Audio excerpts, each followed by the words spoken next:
Welcome to Oxford News This Week. I'm Elgin Nichols. And I'm Terry Stiles. Will the Village of Oxford be able to sell 98 Gillespie and another successful Christmas parade in the books? Stay tuned, learn more about these stories and others. The Oxford News begins right now.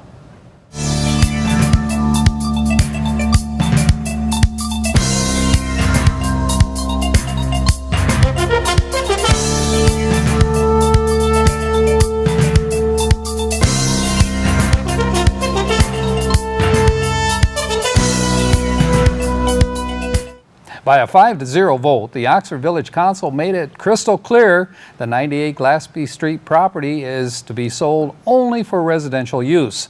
Owned by the village for more than 10 years, the council would like to recover the lion's portion of the $700,000 originally paid for the 3.5-acre parcel.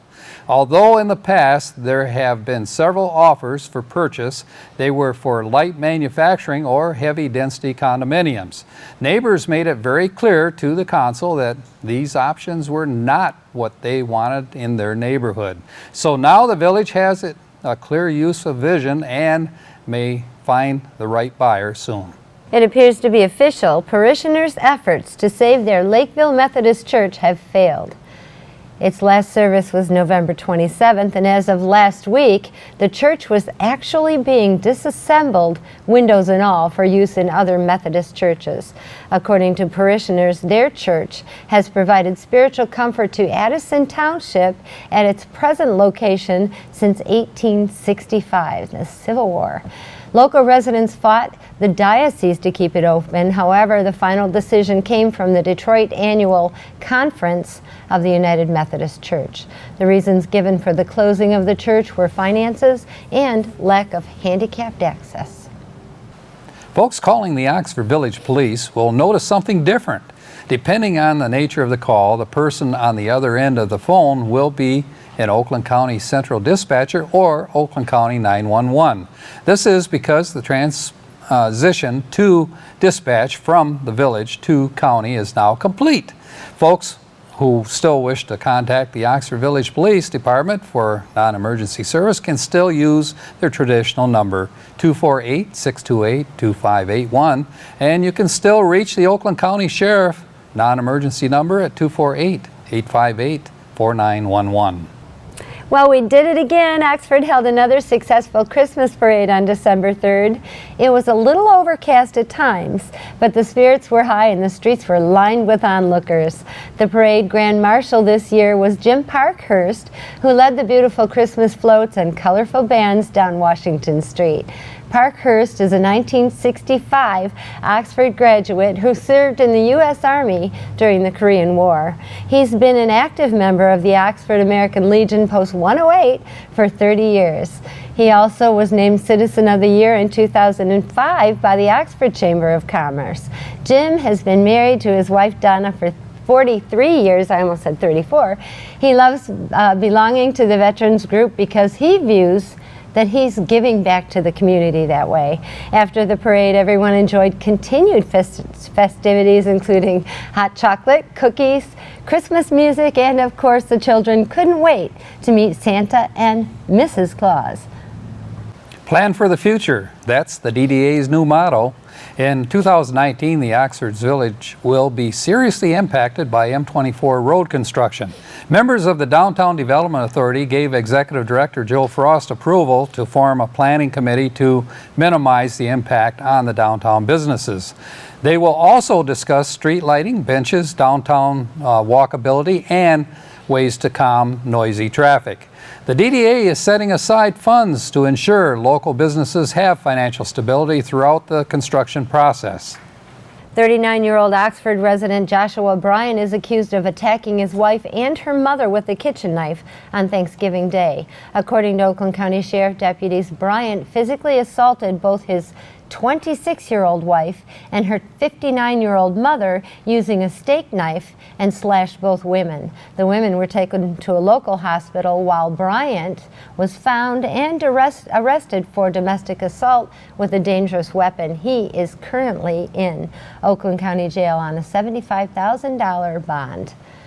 That's it for Oxford News this week. If you want to learn more about these stories and others, stop by your local store and pick up a copy of the Oxford Leader newspaper, or better yet, catch us right here at OCTV Charter Channel 191 and AT&T Channel 99. And coming up next on OCTV, Oxford Sports with Jamie Hughes, and also catch Oxford School News with John Ochins. And don't miss Auto Talk and Science in the News with Dave Kenny. I'm Terry Stiles, and this is Oxford News This Week, where we bring your news closer to home. And I'm Elgin Nichols. Remember, always be kind to your friends and neighbors, and thanks for watching.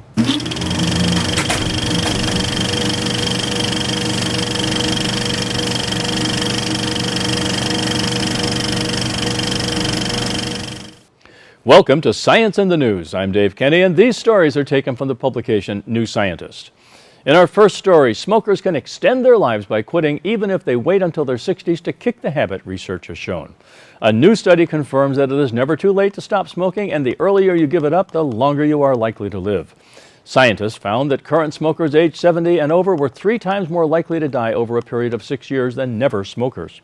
Quitting at different points in time between the ages of 30 and 69 progressively reduced the chances of dying. Just 12.1% of the never smokers in the study group died, compared with 33.1% of the current smokers. Of the former smokers, 16.2%, 19.7%, 23.9%, and 27.9% of those who quit in their 30s, 40s, 50s, and 60s respectively died. The U.S. researchers reviewed data on more than 160,000 men and women participating in the NIH AARP study, a large American investigation into health and diet. Lead author Sarah Nash from the National Cancer Institute, NIH, in Bethesda, said these data show that age at smoking initiation and cessation, both key components of smoking duration, are important predictors of mortality in U.S. adults 70 and older. In the NIH AARP study, population younger age at initiation was associated with increased risk of mortality, highlighting the importance of youth and early adult smoking and lifetime mortality risk, even among people who live to age 70 years. In addition, former smokers were at substantially reduced risk of mortality after age 70 years relative to current smokers, even those who quit in their 60s. These findings show that smoking cessation should be emphasized to all smokers regardless of age.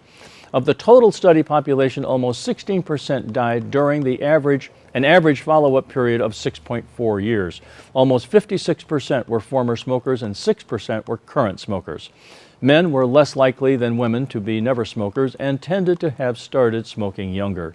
Causes of smoking-related death including lung, bladder, bowel, liver, pancreatic, and stomach cancers, heart disease, stroke, diabetes, and respiratory conditions such as pneumonia and chronic obstructive pulmonary disease, or COPD. Last month, it was revealed that every 50 cigarettes caused 1 DNA mutation per lung cell. These findings are reported in the American Journal of Preventive Medicine. In our next story, diet drinks may make you fatter. Experiments in mice suggest that artificial sweetener aspartame can cause increased weight gain and chronic health issues. Aspartame is widely used and many reviews have found it safe to consume. But Richard Hoden of the Massachusetts General Hospital in Boston and his team found that it may disrupt processes in the body that prevent inflammation. When the team fed mice a high-fat diet for 18 weeks, those given aspartame put on more weight than those that weren't. Mice on healthy diets given it had higher blood sugar levels between meals, a warning sign of diabetes. This may be because the chemical's influence on intestinal alkaline phosphatase, or IAP, an enzyme that neutralizes gut-irritating toxins. When aspartame was injected into segments of mouse intestine, IAP levels fell by 50%. This effect may lead to low-level inflammation, which can cause chronic diseases.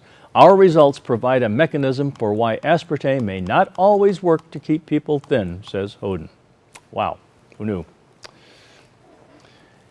In our last story, on January 15th, 1919, a storage tank in Boston's North End ruptured and a wave of molasses more than 7 meters high swept through the streets, flattening buildings and killing 21 people. For nearly a century, historians have wondered why a famously slow-moving fluid caused such devastation. Now, the first physics analysis of Boston's Great Molasses Flood shows that cold temperatures and unusual currents conspired to turn the sticky goop into a speeding wave. Nicole Sharp, an aerospace engineer who runs a Tumblr blog on fluid dynamics, and Jordan Kennedy at Harvard University gathered data from historical records and ran experiments on how molasses flows under various conditions, then fed it into computer models. The culprit seems to have been gravity currents, which come into play when a dense fluid spreads horizontally in a less dense fluid, in this particular case, molasses, into air. The density of the molasses alone would account for the speed of its initial spread. It was like being bowled over by a sticky sweet tsunami, says Sharp. The initial onslaught left people covered in suffocating molasses as rescuers struggled to save them waist deep in the goo. Here, the cold temperatures played a deadly role. As the molasses cooled, it became even more viscous. Much like quicksand, the more people thrashed about, the more deeply they found themselves trapped in this goo. Wow. Well, that's it for this edition of Science in the News. I'm Dave Kenny. Stay tuned to Oxford Community Television.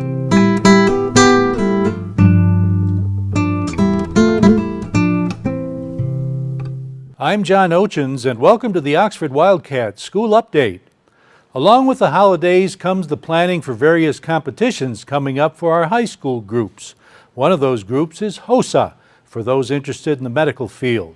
They have a regional competition pretty soon and a state competition in the spring. But there's more to the program than just the contest this year. It has to do with real experience. Mentor Monica Petrus explains. We have our PLTW, which stands for Project Lead the Way Biomedical Program, and it's a 4-year program, and kids start off their freshman year taking some basics in biomedical science, and they go through their sophomore year, junior year, and senior year. We want them to get some work-based learning experiences, so we have them do internships to work with local areas to get some clinical skills. So we have students work in North Oakland Dental Group. I think we have one student there.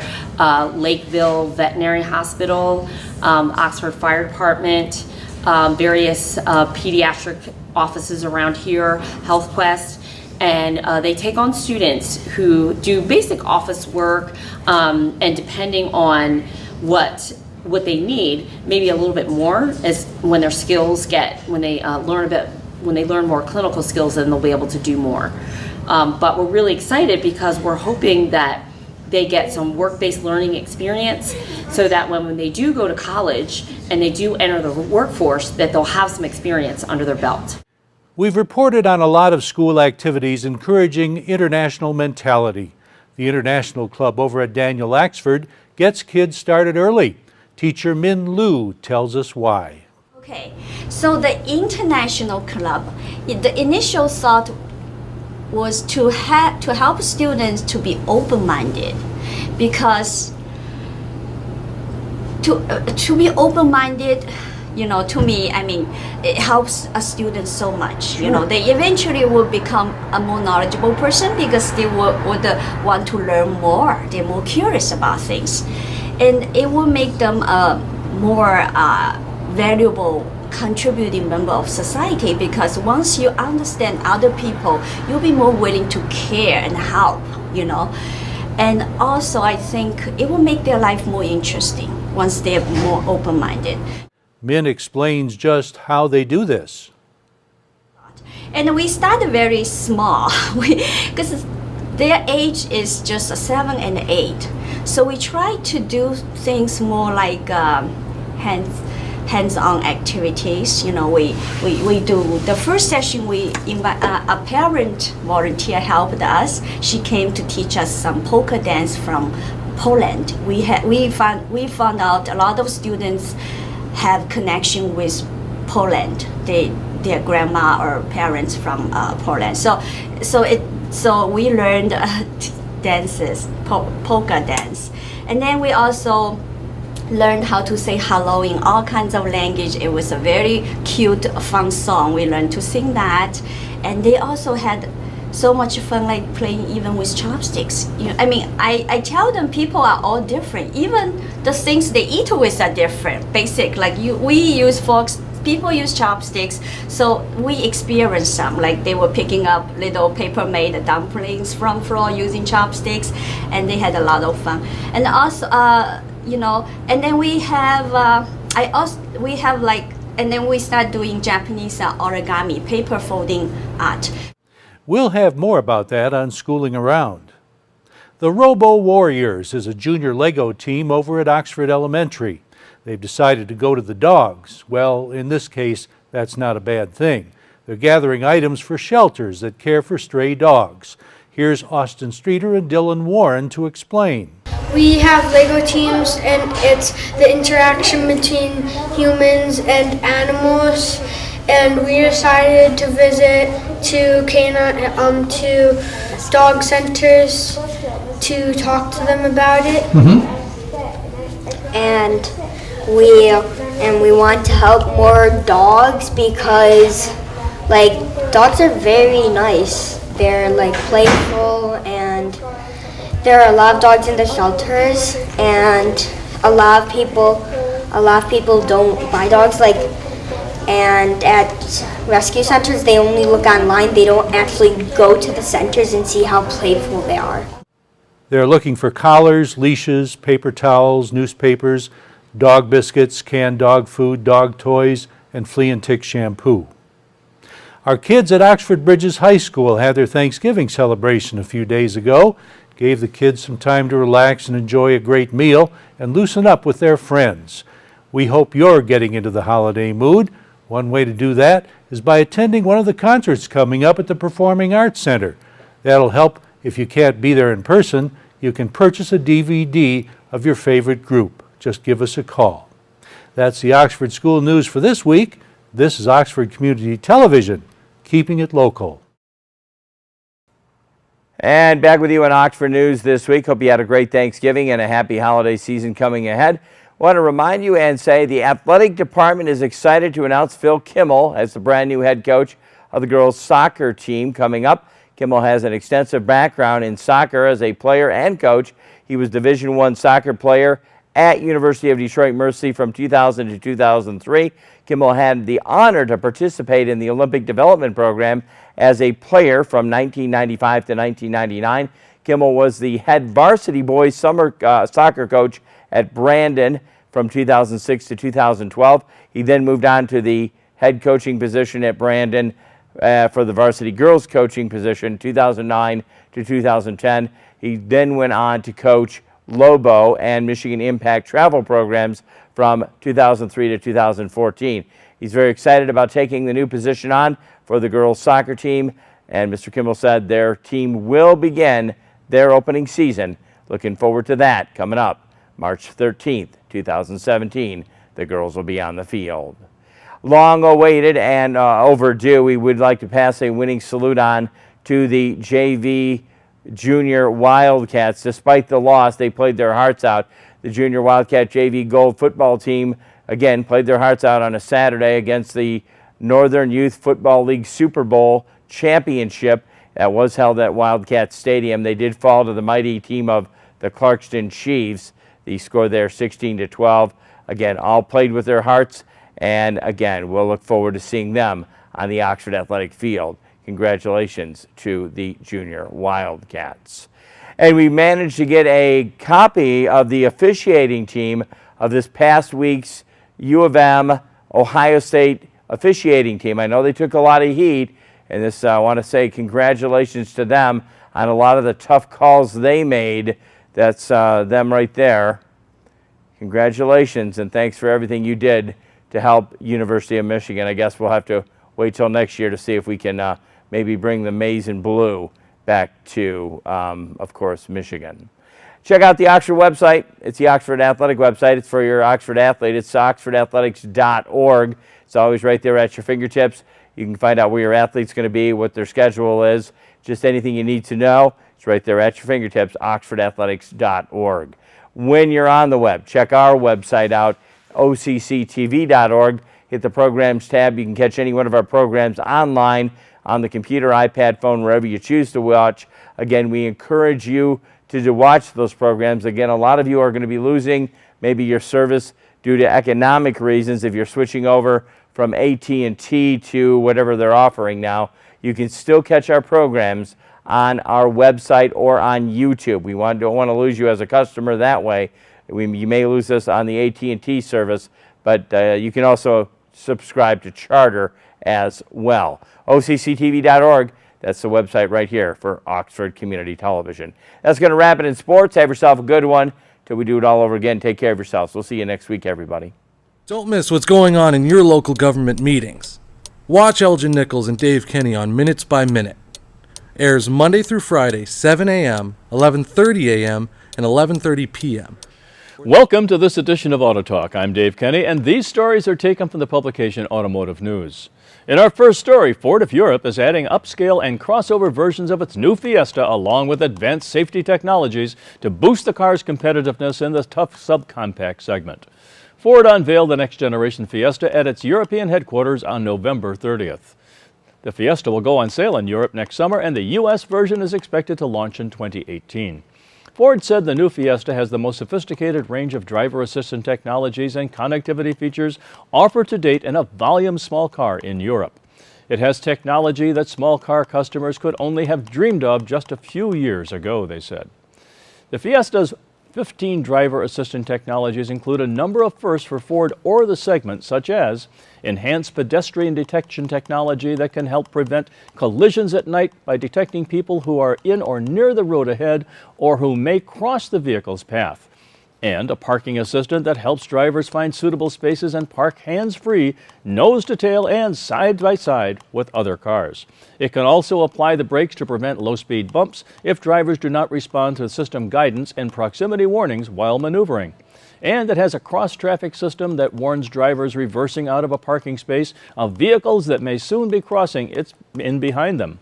For a more premium look, the car now has parking sensors flush with the body panels. The shut line between the roof and the tailgate has been reduced by more than 30%, and road noise is reduced by 7%, Ford said.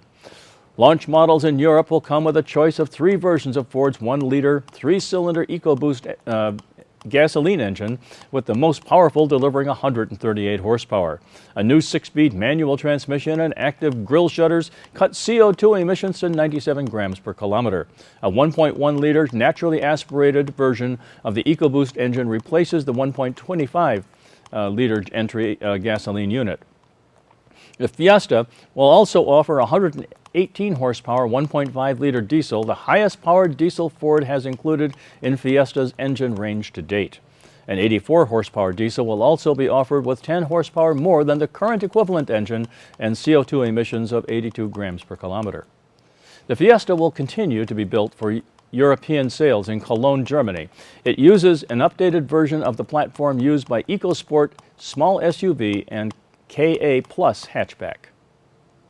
And over at GM, General Motors' semi-autonomous Super Cruise system will allow drivers to take their hands off the steering wheel for extended periods, but will stop the vehicle automatically if drivers are not attentive, according to a government letter made public on November 28th. The largest U.S. automaker in September of 2014 unveiled planned technology to allow drivers on the highway to let the vehicle take over driving itself. But if the road has too many twists and turns for the vehicle detects the driver is not paying attention, it issues a series of alerts. If the human driver does not take over, the vehicle will automatically slow down and then put on the hazard lights. GM, which initially planned to unveil the technology on the CT6 in late 2016, said in January it would unveil Super Cruise in 2017. The U.S. National Highway Traffic Safety Administration said in a letter to GM that it was permissible for the automaker to automatically activate hazard lights if a driver fails to respond to alerts by a self-driving vehicle that has brought itself to a stop, but it raised concerns that the system is safe. In March, GM asked NHTSA to confirm it was appropriate for the vehicle to activate the hazard lights if it was brought to a stop. NHTSA said in its letter it urged GM to ensure this fallback solution does not pose an unreasonable risk to safety. NHTSA said GM's Super Cruise system will in some situations alert the driver to resume steering. It said that if the driver is incapacitated, unresponsive, or otherwise unwilling to retake the controls, Super Cruise may determine that the safest thing to do is to bring the vehicle slowly to a stop in or near the roadway. GM's monitoring system has facial recognition software that can detect if a driver is falling asleep or not paying attention, spokesman Kevin Kelly said.